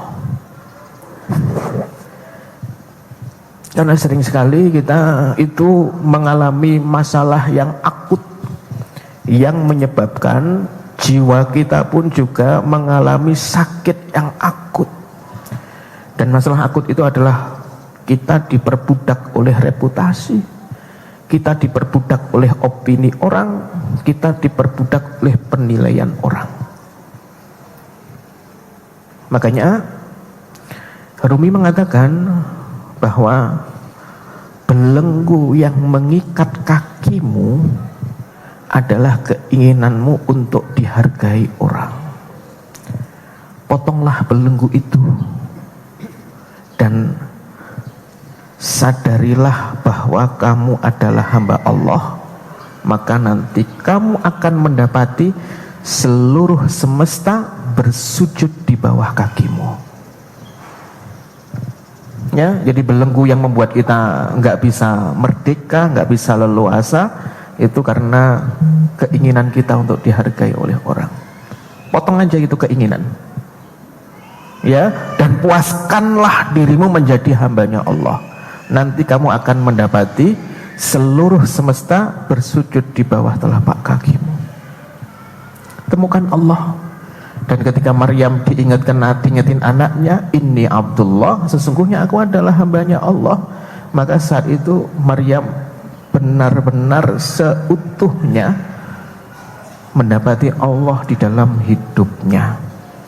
Dan Ibnu Athaillah As-Sakandari mengatakan, ya, apa yang akan ditemukan oleh orang yang kehilangan Allah dan apa yang akan dirasa dan apa yang akan dirasakan hilang bagi orang-orang yang sudah menemukan Allah. Apa yang akan dirasakan oleh orang-orang, apa yang akan ditemukan oleh orang yang kehilangan Allah? Nggak ada. Kehilangan Allah dalam hidup, hilang segalanya, Bu. Walaupun kita punya jabatan, punya materi. Dan kehilangan apa orang yang sudah menemukan Allah? Dia tidak kehilangan apa-apa, justru dia menemukan segalanya. Ya, kenapa? Karena begitu kita mendapati Allah dalam hidup kita, kita mendapati segalanya. Makanya setelah itu Maryam nggak butuh mereka minta maaf kepada Maryam. Maryam nggak butuh. Mereka kemudian punya penilaian yang baik kepada Maryam. Maryam nggak butuh itu semuanya. Kenapa? Karena semua sudah cukup terpenuhi dengan sebuah kesadaran rasa bahwa kita ini adalah hambanya Allah. Wallahu a'lam bishawab. Masya Allah. Jazakallah Ustaz Herfi. Ke Dokter Zaidul, Dok, bicara di sesi ketiga ini atau sesi terakhir di ayat 30 sampai 33 gitu ya. Dengan hadirnya sosok bayi Isa ini yang menjawab atau utusan Allah menjawab kegaduhan ini, tapi angle-nya tetap di ibunya, Dok, di Maryam gitu ya. Apakah memang ini menjadi solusi gitu ya, menjadi solusi secara kejiwaan mental Maryam gitu ya. Dan korelasinya terhadap kehidupan ibu-ibu saat ini gitu, Dok. Apa memang dari sisi eksternal atau ini memang part of Maryam itu sendiri gitu, Dok. Tafadhol, Dok.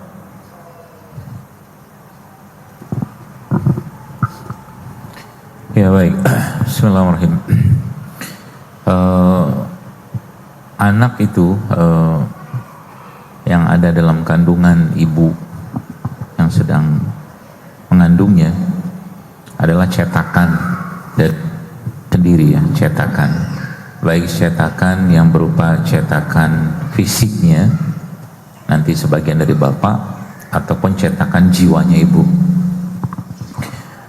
Di kisah Maryam ini sebenarnya banyak sekali hal-hal yang berhubungan dengan kehamilan atau persalinan yang kita bisa ambil pelajarannya. Salah satunya adalah bagaimana rasa takut dan rasa sedih yang dirasakan oleh seorang ibu yang sedang mengandung itu langsung diberi jawaban oleh Allah Subhanahu wa taala dengan Allah mengutus Jibril. Alla tahzani, kan kata Jibril, jangan sedih, jangan takut. Karena memang rasa takut, rasa sedih dalam diri seorang ibu yang mengandung itu efeknya kalau berterusan akan mengakibatkan bahkan sampai ke genetik atau DNA dari bayi itu gitu ya. Makanya setan, iblis itu sangat gampang ya memainkan wanita dalam konteks perasaannya yang membuat akhirnya apalagi dalam kandungan. Itu sebabnya kalau kita bicara wanita secara umum, maka memang emosinya harus sangat dijaga pada saat dia sedang mengandung bayi. Itu satu. Pertanyaan berikutnya, kalau sudah terlanjur gimana kan gitu. Jadi anak itu kalau nanti ada emosi-emosi yang tidak sesuai dengan apa yang mungkin ekspektasi kita, itu salah satu yang bisa kita cari akar masalah itu adalah pada saat apa yang dirasakan oleh ibu pada saat anak itu dalam kandungannya dia. Sehatnya jiwa dan emosi si anak itu akan bergantung sekali dari sehatnya jiwa ibu waktu mengandung dia. Makanya waktu mengandung itu memang sangat amat tidak disarankan untuk mengerjakan melakukan hal-hal yang kira-kira pasti melemahkan iman pastinya. Yang tidak bermanfaat pun yang akhirnya menguras emosi itu sangat-sangat tidak dianjurkan. Itu. Terus pertanyaannya kalau sudah terlanjur gimana? Ya sudah, tinggal kita minta ampun sama Allah aja. Ya, kita minta ampun sama Allah. Apalagi mungkin anaknya ada bermasalah segala macam. Maka di sini kan dijelaskan bahwa Nabi Isa itu kan contoh sosok yang sehat ya beliaunya kan. Karena memang ibunya sehat, baik secara fisik dan sehat secara jiwanya. Secara fisiknya kita belajar dari mana? Bahwa ternyata Maryam itu salah satu disebutkan dalam ayat itu ya adalah bahwa Allah mengirimkan buah-buahan kan gitu satu. Jadi buah-buahan itu emang salah satu caranya kita untuk memberikan ketenangan buat diri kita dengan serat yang ada pada buahnya ya, kemudian memberi makanan buat bakterinya dan seterusnya kayak begitu. Sisi yang lain ketika Maryam mau melahirkan, Allah memerintahkan Maryam untuk makan kurma ya. Itu semuanya sebenarnya kalau kita lihat dari sudut pandang kacamata makanan yang berhubungan sama jiwa, dua-duanya makanan-makanan yang tinggi serat, baik itu kurmanya ataupun buah-buahannya kayak begitu. Saya juga belum tahu kenapa yang Allah kirimkan itu buah yang tidak pada musimnya. Saya nggak tahu kenapa itu ya. Mungkin ada nutrisi-nutrisi yang dibutuhkan oleh Isa pada saat itu atau Maryam untuk mempersiapkan Isa, sehingga alaihissalam jika Allah memberikan nutrisi itu. Tapi di luar daripada itu semua jamaah sekalian, bahwa ya pada akhirnya tadi pagi nih saya lihat satu postingan ya tentang orang-orang modern zaman sekarang yang usianya disebutkan di situ cuman baru 27 tahun gitu ya, tapi sudah cuci darah. Sudah cuci darah dan dia rajin olahraga, makannya sehat ya.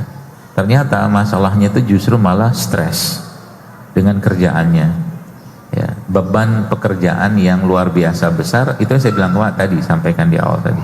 Makanya mudah-mudahan yang tadi Anda sekalian tulis ya, beban-beban itu ya sudah Anda buang, sehingga pulang dari sini yang dengkulnya sakit bisa lebih asik dengkulnya ya, bahunya sakit hilang gitu kan. Karena emang kalau nggak diserahkan kepada Allah, nggak bisa kita nanggung beban emosi itu. Beban emosi, beban jiwa itu jauh lebih besar daripada beban fisik, aslinya kayak begitu ya. Tapi justru sebaliknya, ketika jiwa itu kuat ya, kokoh ya, teguh ya, maka fisik itu bisa menerima beban fisik bahkan di luar perkiraan kita ya. Kalau kita lihat bagaimana kisahnya keluarga Yasir gitu kan, ketika kita bicara bagaimana Khabab al-Arat itu yang bagaimana Umar tuh melihat lubang di sini itu sampai ke dalam gitu kan, untuk sisaan yang luar biasa gitu kan, yang bahkan fisiknya pun bisa menerima itu gitu kan, seperti itu. Nah, sehatnya diri kita emang tidak akan lepas dari sehatnya jiwanya kita itu atau hatinya kita itu ya. Dan sehat jiwa seseorang atau hatinya seseorang itu tidak lepas dari sehatnya iman. Maka di rumah ya mungkin nasihat buat saya sendiri dan jamaah sekalian, yang perlu kita tampakkan itu adalah di luar kita bicara tentang suasana sehatnya kita dalam konteks makanan apa segala macam, sehatnya jiwa kita, sehatnya hati kita, sehatnya iman kita. Tahu dari mana? Itu semua bisa kita pelajari lah, dan kita bisa cari tahu kalau orang sehatnya hati itu kayak apa, jiwa kayak apa. Contoh nih ya, contoh gampang aja, misalkan misalkan kita lagi jalan gitu kan, tiba-tiba ada orang nyalip dan ngambil jalan kita, itu kita bisa diagnosa diri kita yang keluar dari ini apa. Itu sederhana sekali misalkan lagi apa, pokoknya posisi kita tuh benar gitu kan, posisi kita tuh benar, misalkan tuh tiba-tiba ada nyalip segala macam dan bikin kita tuh aslinya kita layak banget untuk kesal dan marah. Kalau iman jiwanya sudah kelok di situ, sudah satu orkestrasi, ini nggak bakal keluar. Oh, insyaallah khairan, insyaallah pasti baik gitu kan, seperti itulah. Dan itu sebenarnya yang dari Maryam ini banyak kita belajar. Makanya saya melihat orang-orang yang mohon maaf ya, yang mereka sakit-sakit, mungkin bahasa kita tuh kronik degeneratif ya, stroke, kanker, autoimun segala macam. Saya cuma berpikir, apa yang kau simpan dalam jiwamu itu? Beneran, sampai akhirnya tubuhmu menderita kayak begitu gitu loh. Beneran, kadang-kadang bingung gitu kan. Dan Masya Allah, tabarakallah, dan ternyata itu tuh bisa ketika seorang sudah melepaskan itu dan kembalikan semua sama Allah. Artinya apa? Kita nggak bakal bisa menyelesaikan. Dan kadang-kadang salah satu yang banyak menjadi beban buat kita itu, kita sok mengatur urusan atau suatu keadaan yang memang bukan kuasanya kita. Banyak loh kayak begitu ya, sehingga akhirnya jadi beban. Apa yang jadi beban adalah fisiknya kita, padahal usrahkan semua kepadamu ya Allah, termasuk tadi apa yang Anda tulis untuk dalam mihrab, ilustrasi kita tadi itu, Masya Allah, semoga itu memang betul-betul yang Anda rasakan. Dan semoga dengan Anda menuliskan itu, yang seperti pelajaran kita kemarin, bahwa kita bahkan tidak berdoa, kita cuma ngaduin aja di kotak pengaduan judulnya. Pertanyaannya, Robnya kita, Allah Subhanahu Wa Taala, apakah tidak tahu maksud dari Anda menulis itu? Tahulah, tahu. Ya, cuman tinggal nanti layakkah kita untuk ditolong, diperbaiki oleh Allah, tergantung bagaimana hatinya kita. Misalkan cuma sekedar tulis, syukur diselesaikan, nggak diselesaikan juga nggak apa-apa ya Allah. Itu yang Ustaz Herbi pernah sampaikan, kita nih hidup kadang-kadang seperti nggak butuh Allah gitu loh, kayak nggak butuh Allah, seperti semua berjalan reguler gitu. Di balik semua ini ada banyak urusan-urusan yang dikerjakan oleh tentara Allah dan atas kehendak Allah Subhanahu Wa Taala gitu loh. Makanya kalau manusia itu ya, lagi-lagi kalau kita kembalikan itu ya, kita serahkan kepada Allah dan kita ngakui memang kita nggak bisa gitu loh. Yang terjadi apa? Ya memang Allah akan yang mengendalikan dan mengurus itu semua ya, termasuk dalam jiwa tadi. Makanya kenapa di situ disebutkan Maryam atau Isa itu sebagai sosok yang sehat, fisik, jiwa. Karena emang ibunya sehatnya luar biasa. Saya itu kadang-kadang menyesal gitu kan. Saya juga pernah melakukan kesalahan, maksudnya terhadap anak segala macam. Saya kadang-kadang beristighfar aja gitu kan. Makanya ada satu kalimat yang setahu itu hadis setahu saya, yang Nabi katakan, beristighfarlah engkau terhadap 3 hal. Yang pertama, atas semua kalimat buruk yang pernah kau ucapkan terhadap dirimu, keluargamu, dan hartamu.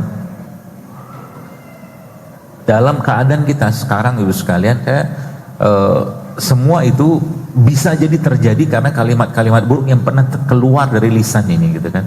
Makanya memang obat yang paling mujarab itu salah satunya tadi ya, puasa, diam aja ya, dan sampaikan ke Allah, ya aku ridho. Jadi salah satu memang apa ya bahasanya tuh obat penenang hati itu ya, obat penenang hati itu ya berhenti melawan takdir.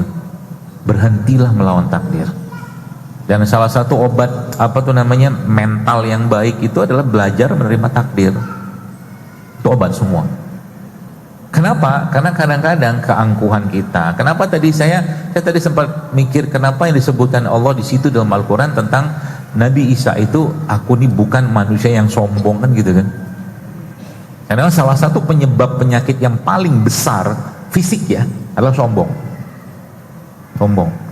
Orang memaafkan orang lain karena dia memang memaafkan karena Allah tulus ikhlas, dengan dia memaafkan karena gengsi apa segala macam, beda nasib di badan kita. Beneran. Jadi kalau dia memaafkan karena Allah tulus ikhlas, selesai semua. Tapi kalau temanya aku maafkan karena gengsi saja, atau dia nggak memaafkan orang karena gengsi, juga sama efeknya. Semua emosi negatif itu berdampak buat jasad atau tubuhnya kita. Makanya jaga baik-baik ya, supaya apa? Supaya jasad ini nggak tersisa. Nauzubillah min zaliknya apa? Pada saat kita bertemu dengan Allah dalam keadaan masih menanggung itu. Lagi-lagi saya tuh sedih gitu ya, bukan sedih kayak melihat orang-orang yang sakit luar biasa dengan begitu banyak penyakitnya segala macam. Di benak pikiran saya kalau saya menyorotin itu dari sisi jiwa, ini orang lama betul jiwanya sakit. Ya, maka aslinya Ramadan, kalau Anda lihat Ramadan itu dua yang diperbaiki sama Allah. Jasadnya kita jelas dibeneri dengan puasa, yang kedua jiwanya kita dibersihkan, disucikan lagi sama Allah. Dan dikasih makanan yang terbaik bernama Al-Quran dan zikrullah. Itu Ramadan. Maka berharganya bulan ini sampai apa? Sampai orang-orang yang ada di alam kubur pun kalau bisa dihidupkan mereka pengen bertemu dengan Ramadan. Gitu. Wallahu a'lam bishawab.